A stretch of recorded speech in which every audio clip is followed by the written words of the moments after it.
Welcome to FFCC's Off the Menu with me, Minnie Jacob. This is where we share stories and ideas, meet industry professionals, get to know them better, get to know who they are, what they believe in, what is it that drives them to make a change in our industry. So join us as we explore human stories as well as solutions that make a change to the food service industry today. I have a guest with me who's come from a very varied background, having worked in industries like upholstery and building and plumbing materials. And he started his work life very young, at a young age of 20, and has not looked back. Today he leads the Middle East and Africa's teams for one of the top professional equipment companies in the world. Meet Nicholas Baker, the Managing Director for Rational AG. Welcome to the show, Nicholas. Hi, Minnie. I'm so happy to have made you here, gotten you here. Thank you very much. I'm excited to be here. Lovely. I think this is my first podcast. Oh, lovely. That makes it extra special. Yeah. So I was looking through your company's website, and apart from, of course, the amazing product portfolio and your super impressive client list, what caught my eye was the corporate philosophy, which talks about being an entrepreneur within the company. That was kind of intriguing. Could you elaborate a little on that? Yeah. Firstly, thank you very much for having me. Real pleasure to be here. I always like to engage with the market and certainly players like fast food convention. I think it's important for us to have that narrative ongoing. So thank you very much for that. Maybe just a little bit of background about Rational before we get into the philosophy. So Rational is a company which is now 51 years old. We had our 50th anniversary last year. And it essentially is a family-run business which was started by a gentleman called Mr. Meister. Uh-huh. And he was, for want of a better word, an entrepreneur, an inventor for many different products. Wow. And his sort of number one product, should we say, that he invented was the combi steamer, which you now see in the majority of kitchens around the world. Right. And this is where you're taking heat and steam to produce a product. And that means that you can cook products for longer and slower and lots of different applications for it. So Mr. Meister unfortunately passed away in 1997. But his beliefs in the company still sort of live through us, and even though we're now a public limited company, that still continues, and we talk about the company philosophy on a daily basis. Right. Really, we live and breathe the company philosophy, and the number one line on the company philosophy is that we exist to provide maximum customer benefit to our customers. What that means is that everything we do within the company, whether we're talking about new products, whether we're talking about product adaptations, or whether we're talking about after sales or approach to markets, is with the thought of maximum customer benefits there as at the forefront of that. Lovely. So it's something we all live, and we talk about it a lot, and I can only tell you, like I sort of talk to my team, this is not just some marketing, this is the way that we talk within the business about it. So we want the customers to be able to get the benefit out the unit that we see it can give them. Mm-hmm. And that takes a lot of engagement with the customers, really understanding, what they require from the unit. And on occasion, we say, look, this is not the right product for you, and we step back from it, that there's a few sort of, ears will be pricked up about that, but that's sort of, that's the truth. Sometimes you look at business, go, listen, this is not the right product for you, you're not producing this type of food, or it's going to be out of a price range or something like that. So we sometimes sit back and don't do that. Also, what it means is that when we're looking at markets, we look at, how does affordability come into it as well. And we've had sort of situations over the last couple of years, certainly with the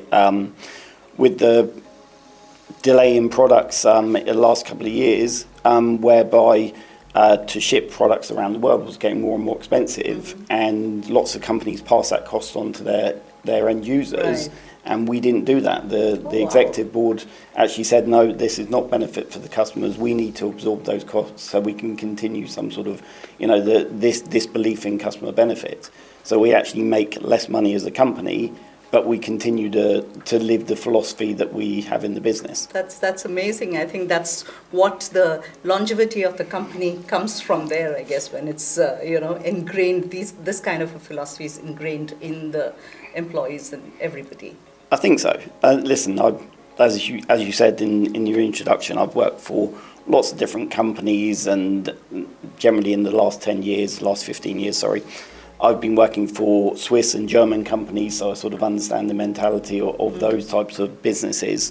But what Rational really does well is to have this company philosophy, and then update it and keep it modern. Make sure that when people come into the company new, then they're also introduced to it. So it's part of their discussion as well. It's not just something that gets passed on down the channel. It's it's one of the first things we do with a new employee.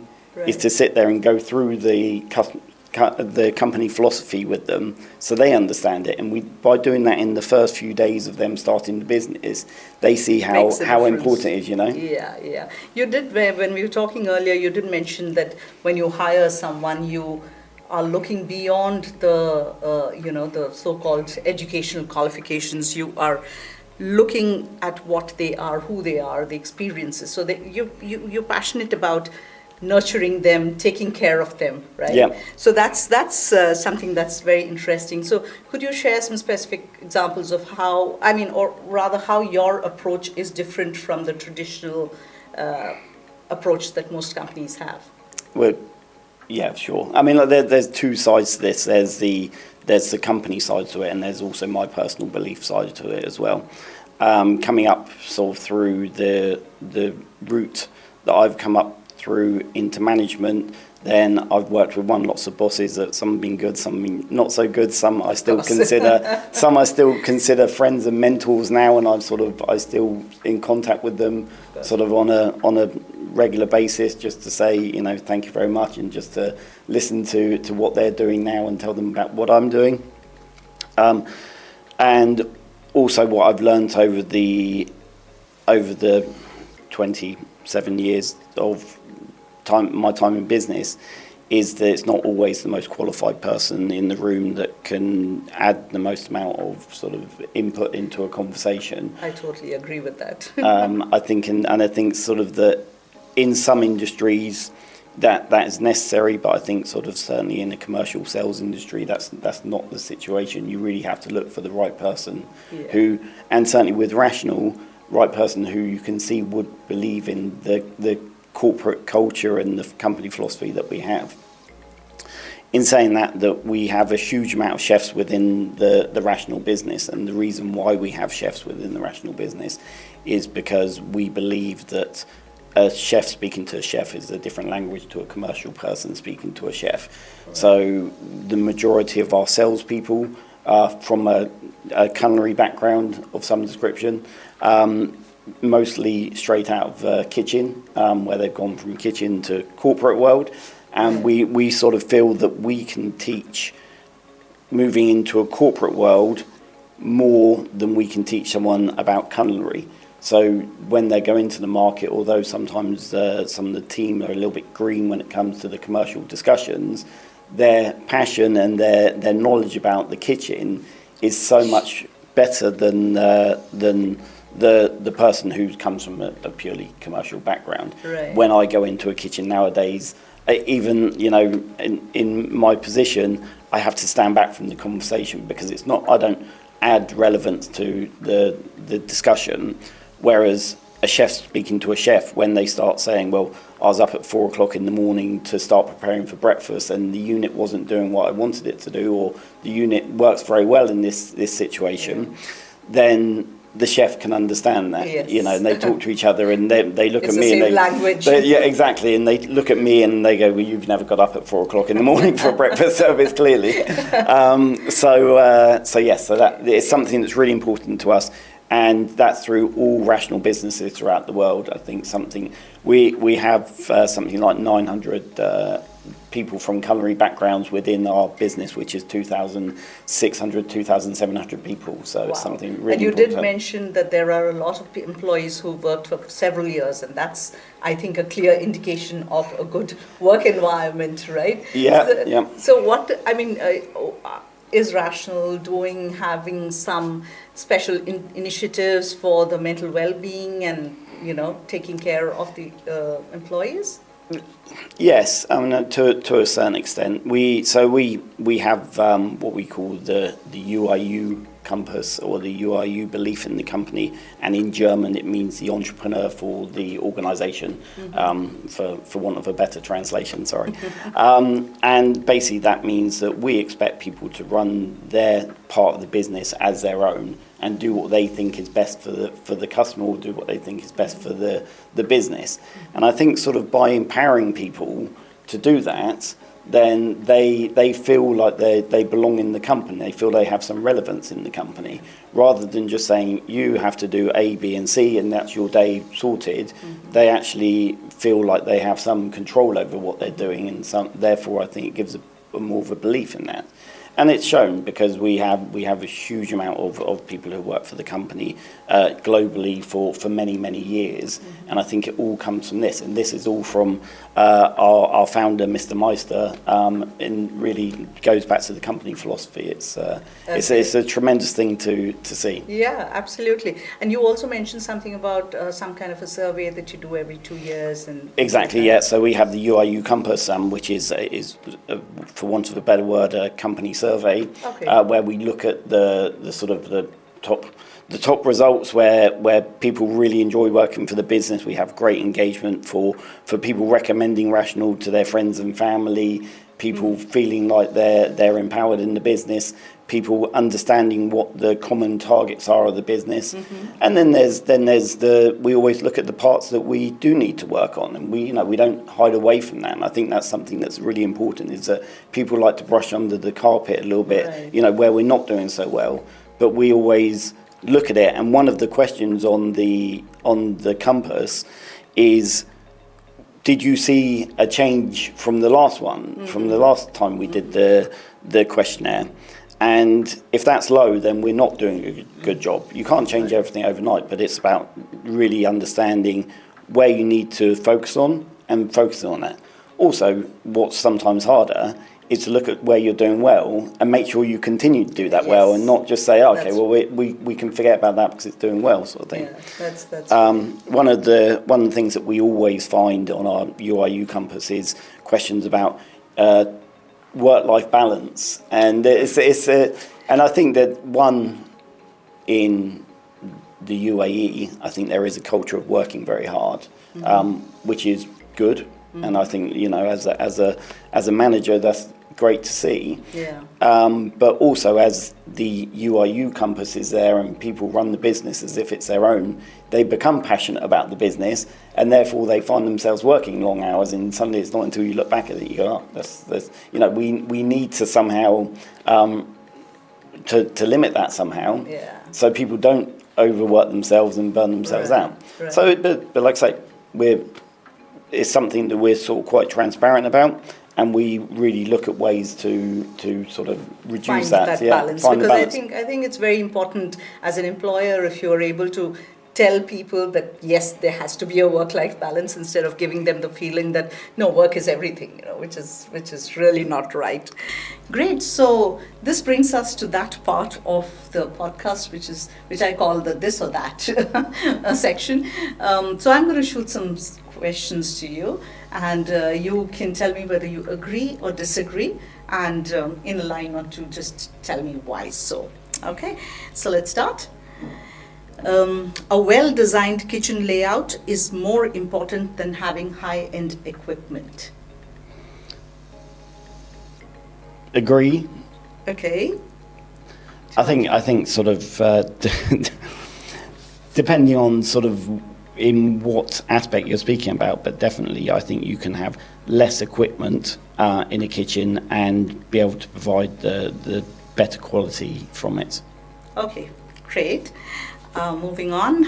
Investing in preventive equipment maintenance is more cost effective than reactive repairs.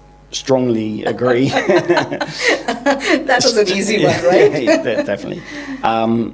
So preventive maintenance is something that we talk about a lot. Again, with Rational, we care, as we talked about earlier, we care for the customer from before they're a customer of ours. So our sort of route to market is about engaging with the customer on an early basis and really having open dialogue about what their requirements are and where we can benefit them. And once the unit is sold, we then continue to care for that unit going forward as well. And that means also sort of making sure that the unit is being cleaned properly and maintained properly. So we have a very good service department in our organisation, and our service department, strangely, is not responsible for going out and fixing units. Our service department is actually there to train the market so they can fix their own units. So because we have a department of, let's say, 3 people, and probably around about between 8 and 10,000 units within the markets. So in this UAE market. So there's no way that we can fix that. But what we can do is train enough of the service partners out there, and we find by doing that and making sure that they understand the benefits of preventive maintenance, then they can also spread that message. Wow, fantastic. Okay, the next one. Kitchen automation reduces job satisfaction among skilled staff. Disagree. Okay. The reason being is because the automation is there to benefit them, to be able to give them more opportunities to create and be imaginative. Okay, all right, fair enough. And the next one is having fewer, more skilled staff is better than having more hands in the kitchen. Agree. And this is what we talked about before, is that you have the lack of skilled labour is coming through, so we want to be able to automate the kitchen to a point whereby they can run the equipment without having lots of people in there to do it. And whether that is through having multifunctional equipment, or whether that is through having the programs set for them, then it's there to do. A lot of kitchens nowadays are quite automated, and so it's about taking the vision of the executive chef and be able to put that into a process that can be easily executed. Right. Okay, and the last one. You'll soon be out of the hot spot, hot seat. The kitchen efficiency and food quality are often at odds with each other. Kitchen efficiency and food quality are often at odds with each other. No, I disagree with that. I mean, like, depending on which circumstance you're talking about, but generally that's not the case. Certainly, if you look at modern kitchens or kitchens where Rational units would go, so it's there. The efficiency should be in the unit and should be easily accessible, more than having any compromise on the quality of the end product. Great, that's a good answer. Thank you so much, Nicholas, for your time and for being here. I'm sure the listeners are going to get some ideas from what you have said, and we look forward to working with you all. Thank you, Minnie. Very appreciated. Thank you.